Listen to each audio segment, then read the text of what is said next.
So guys, is it fair to say that the perpetrators are always one step ahead of the game and that the kids probably are also? Like keeping up with technology as it's ever changing and trying to stay ahead, I think that the parents have to be ahead of that learning curve also. Help us with prevention. You know, one of the biggest things is, do parents really know what their kids are doing after hours? They take their phones to their bedrooms with them, you know, supposedly they're in bed, but you know, we've worked cases where we found out they're up till 2 o'clock in the morning on their phone, texting, sending images, inappropriate images to friends or other people. So, you know, parents really need to be aware, and it may need to be that they actually take their phone for the night, put it in their bedroom or tablets away so that it can't be used after hours. But at the same time, you want to trust your kid. You want to give them privileges. You don't want to take all their freedom away from them. But as a parent, you want to protect them from these things that are going on out there. On a local level, would you say that you see more issues with those types of things, maybe sharing inappropriate images or something with a high school to high school student, or have you had maybe, you know, a high school student to somebody in California situation catching a bus to go meet some random person? Here in Spanish Fork, we've investigated several cases in the schools of sexting and sending inappropriate images. And this is one student sending an inappropriate image to another student. Well, then that same image gets shared to 5 or 6 or so of this student's friends, and all of a sudden it's spread all out. And so students need to be aware of it. That one, they're committing a crime by doing that and can be arrested for it by having inappropriate images on their phone. But two, friends need to watch out for friends. If they know a friend is involved in something or that, you know, have been shown something, let an adult know, let a teacher know, let a parent know, because, you know, let us help get that stopped before it becomes a real serious problem.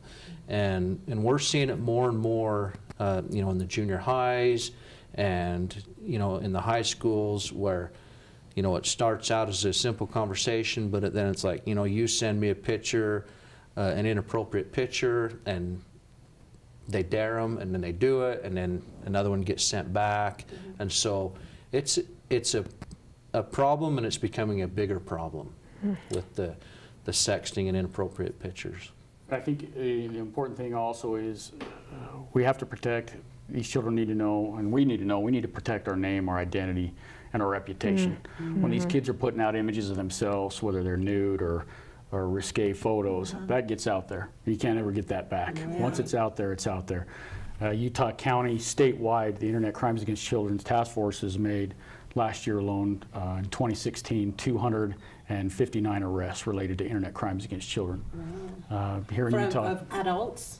Yes, adults enticing or child pornography. A couple recent cases we've had in Utah County, around the county here, you had a 37-year-old male who was a registered sex offender, had been convicted of crimes, you know, sexual exploitation of children prior, had served some time, had been out of prison, and then reoffended here recently, enticed what he believed was a 13-year-old female on the internet. So the problem is here, it's in our backyards. We need to prepare for that. We've, over the years, you know, working with Corey, with the task force, we've seen a lot of victims. And, you know, part of our job, it's the most emotional job I think that we've ever had in my career, is dealing with these type of cases, and they're hard cases. But as a community, we need to be aware of the issues that are out there. So, you know, you were saying that we need to give them their freedom. Is it wrong, even at up to the age of 16, to just say you're limited to 3 hours a day? No. Oh my gosh, even up to 18, are you kidding me? That's no. right. When you no. Is it bad to do that? I mean, what's the big deal actually about? In my time, there was no internet. Well, I'm not that old. But I'm just saying, you know, I had a good childhood. Oh, well, And right now- we never had parents calling us. You know, we didn't Right, have our exactly. So Well- it's the good and the bad, but I do, this is just my personal opinion, I believe that it really does start in the home though. If you're the one handing it out, I think as a parent you take that responsibility also. Right, yeah. So if you're getting this, then this is what the expectation is, and you're a minor, and so there's that expectation too. So if you want this, this is the expectation. I don't care if it's grades, I don't care if it's hours, I don't care what it is, there will be those expectations set. If we're at the dinner table, no phones.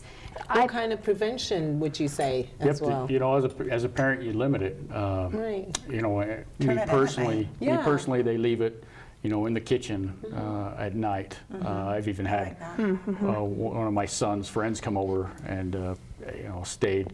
He lived in another town and stayed the night. And his friend saw that he had to leave that phone, so his friend left his phone up there next to it.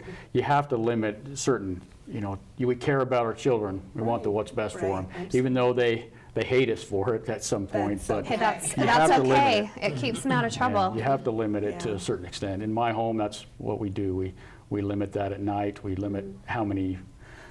I don't like, as you as parents don't like walking in and everybody in your home is on their It's phone so fun, sitting yeah, there, right? so, It yeah. creates a Well, part of problem. that we can't really avoid anymore, but I've heard, you know, keeping a PC central, like your main computer in the home where everybody has access, where mom and dad can check the history or set the parameters, and maybe with the iPads, making sure that you have, I don't know if it's spyware or something. I think we have that right to spy on our kids. Love us or hate us for it, right? In our home, we have a timer on our internet, so Fabulous.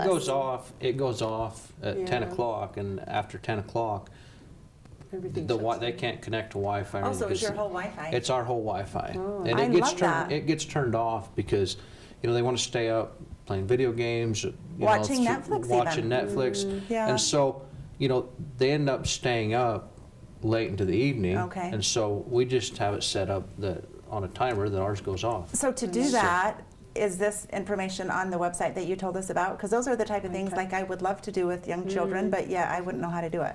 Yeah, that's, Okay. all those apps and software, Okay. they're all in there How do you as a spell resource. ICAC? ICAC.